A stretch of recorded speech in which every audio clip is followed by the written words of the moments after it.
Jangan disamakan dengan Isa, bukan. Tuhan Yesus bukan Isa, beda. Tuhan Yesus tidak lahir di bawah pohon korma. Siratul Mustaqim itu yang kalian suarakan terus-menerus sudah ada di dalam kitab kita. Islam itu adalah bisnis dengan membodoh-bodohi para pengikutnya yang melarang ini, melarang itu, melarang ini karena persaingan dagang, ya. Jadi bagaimana caranya supaya orang Arab ini dagangannya laku? Maka diciptakanlah agama Islam.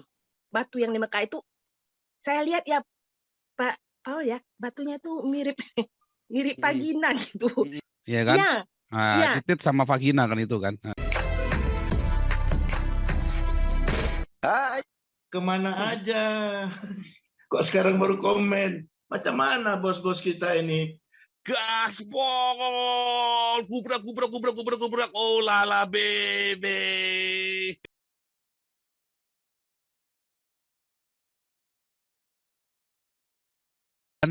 Apologetik. Kalau yang di apostolik kita masih pakai HW itu, dan banyak yang juga tidak diekspos, bahkan bukan ustadz di lingkungan bahkan di pejabat-pejabat yang perilakunya sama yang tidak terekspos ya.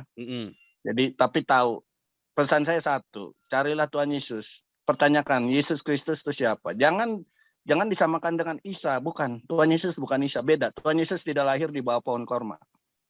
Dan dia betul-betul bisa dicari, bukannya lagi kayak fiksi, enggak, nyata. Baca Alkitab orang Kristen, cari tahu betul nggak isinya, dipelajarin. Sehingga kalian juga bisa tahu terang itu nyata apa enggak. Siratul Mustaqim itu yang kalian suarakan terus-menerus sudah ada di dalam kitab kita, Yesus Kristus. Jangan diperdaya dengan khotbah-khotbah, oh Isa itu ini itu, enggak, matinya nggak disalib, nggak itu. Udahlah, cari yang di buku yang aslinya, yang sebelum buku kalian udah ada nih Alkitabnya. Injil ini udah ada. Islam itu adalah bisnis dengan membodoh-bodohi para pengikutnya yang melarang ini, melarang itu, melarang ini supaya didengar orang Islam ini ya. boleh. Dengan menjanjikan nanti kalau udah di surga baru boleh seks, di dunia nggak boleh. Tunggu udah jadi bangke baru boleh seks nanti di surga. Apa bisa, ya kan? Nah, Islam itu awalnya itu kan di Mekah itu ada Basar ya. Basar dulu ada orang Israel, ada Basar di Mekah. Dulu semuanya itu Kristen ya kan? Nah, karena persaingan dagang ya. Jadi bagaimana caranya supaya orang Arab ini dagangannya laku? Ya kan? Ini supaya orang Islam dengar ya. Maka diciptakanlah agama Islam. Ya, dengan memburuk-burukkan agama Kristen. Dan bahkan dibilang jangan dekati yang orang agama Kristen. Bahkan kalau menjalin hubungan dengan orang Kristen, maka akan dihukum mati. Nah, itu masyarakat Islam juga harus tahu bahwasanya itu batu, itu sebenarnya batu yang di Mekah itu, saya lihat ya Pak, oh ya batunya tuh mirip vagina gitu. Emang itu kan sama seperti Yoni dengan Yoni dengan lingga kan, penis sama vagina kan. Yoni itu kan yang tugu yang lempar jumruh itu loh, ya kan? Iya. Nah, titit sama vagina kan itu kan. Nah. Ya malah mereka berebut lagi mau pengen lihat, malah udah tunjukin gambarnya. Itu kan mirip vagina supaya orang Arab ini berhalunisasi gitu ya. Padahal istri pun disuruh cium lagi, ya. Suruh jilat-jilat. Serius? Iya memang. Iya kan? Tapi itu masyarakat Islam itu supaya tahu ya, Islam itu bukan agama. Itu adalah bisnis yang diciptakan setelah Kristen, karena Kristen ini kan berkembang. Nah, Islam ini nggak bisa menyatu dengan siapa-siapa ya. Kalau Kristen ini menyatu dengan Hindu, menyatu dengan Buddha, menyatu dengan yang lain. Kalau Islam ini nggak bisa. Nah, pada zaman dulu itu ya kan, jadi mereka kan nggak suka dengan orang Israel kan.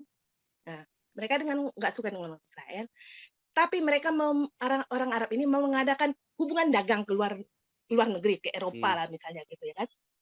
Nah, mereka tidak mau kontak dengan orang Eropa yang Kristen, maka dipakailah orang Israel. untuk dagang.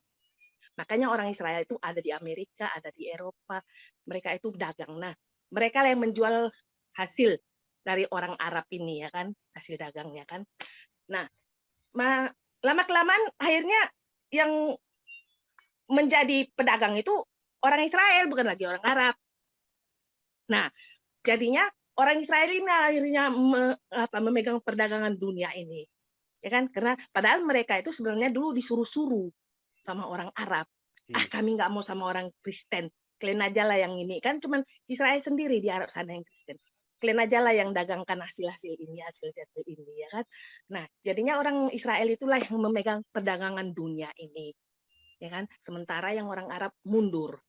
Nah, untuk yang beragama Islam, ya saya minta ya kan, anak kalian itu jangan dikasihkan ke orang. Anak kalian itu harus kalian yang jaga. Ya kan? Nah, agama kalian itu harus kalian pelajari benar-benar. Dulu waktu saya kecil Pak Paul ya, kita kan nggak punya buku ya, buku mahal ya. Dulu ada majalah si Kuncung ya kan. Saya tuh tiap hari yang saya baca itu cuma Alkitab aja, nggak ada buku yang lain. Namanya orang miskin ya kan. Jadi karena saya sering membaca Alkitab itu, setiap Alkitab anak-anak tapi ya namanya untuk anak. Setiap hari saya baca, itu lagi saya ulang-ulang, sehingga iman kita ini jadi kuat gitu. Ya, nggak bisa goyah. Nah, salahnya di agama Islam ini, buku mereka itu mereka tidak mengerti.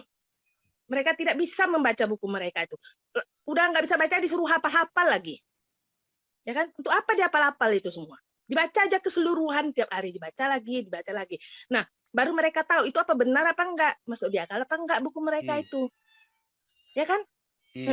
Jadi itulah saya minta kepada yang agama Islam, ya kan, baca buku kalian itu. Kalau kalian nggak ngerti, udah nggak usah dibaca aja. Baca aja buku yang bisa dimengerti, yang ada bahasa Indonesianya. Nah, itu. Jadi buku mereka itu nggak tahu lah, entah kenapa mereka mau baca. Nah, pemerintah ini juga kan masalah ustadz cabul ini pun dibiarin juga sama pemerintah. Ini apanya maksud pemerintah ini? Supaya bodoh semua ini mungkin ya kan. Jadi dibiarin aja gitu, nggak diungkit-ungkit, dibiarin aja gitu masalah begitu. Nggak malu ya pemerintah Indonesia ya. Aku bukan bilang Jokowi atau siapa ya kan. Termasuk DPR, MPR apa-apa. Uang dari Kristen dikantongi. Masyarakat nggak dicerdaskan. Undang-undang mengenai kecabulan ini nggak dipertegas. Malu nggak itu? Uang Enggak. mau. Urat malunya udah putus, Bu. Ya, uang dari agama Kristen. Iya, tapi kan urat malunya ada putus, gimana lagi, Bu? Jangan masuk urat malunya ada putus, udah nggak punya. Ya itulah. Jadi cocoknya dibom aja udah siap. Dibom aja semua udah rata. Iya, kan? makanya kita harus berdiakonia yang kencang. Kita nggak boleh tergantung sama pemerintah. Lihat ya, Eropa itu dulu nggak bergantung sama pemerintah. Eropa itu tidak bergantung sama pemerintah ya. Dibangun oleh gereja. Mau terima nggak terima, Eropa itu dibangun oleh gereja. Setelah mapan, baru gereja menyerahkan kepada pemerintah. Demikian juga dengan Indonesia. Anda mau Indonesia lepas dari kebodohan dan kemiskinan, gereja yang harus bekerja, bukan pemerintah. Jangan mengharapkan. Ya. Serius. Ya, serius. Iya memang benar, Pak. Serius. Benar. Harus gereja. Dulu itu semuanya di dalam gereja. Atlas dunia ini semuanya di dalam gereja. Rempah-rempah semuanya di dalam gereja. Tidak ada pemerintahan. Ada memang pemerintah, tapi ada gereja. Semua ilmu-ilmu matematika ada semuanya di gereja. Nah, dicurilah itu oleh siapa itu namanya yang nggak tahu lah nama yang berlayar ke apa sana. Dari Ibu Isabel ya, Ibu Isabel, Ratu Spanyol. Terima kasih. Anda telah menyimak video ini sampai selesai. Silakan tuliskan masukan atau pengalaman Anda sesuai tema video yang kami sajikan. Kami berharap masukan Anda bisa memberi edukasi sebagai bahan pertimbangan untuk membangun pola pikir positif. Kepedulian Anda sangat bermanfaat membangun generasi dalam menyikapi narasi atau sumber berita. Terima kasih. Dan salam damai untuk Indonesia bersama Reaksi Nusantara.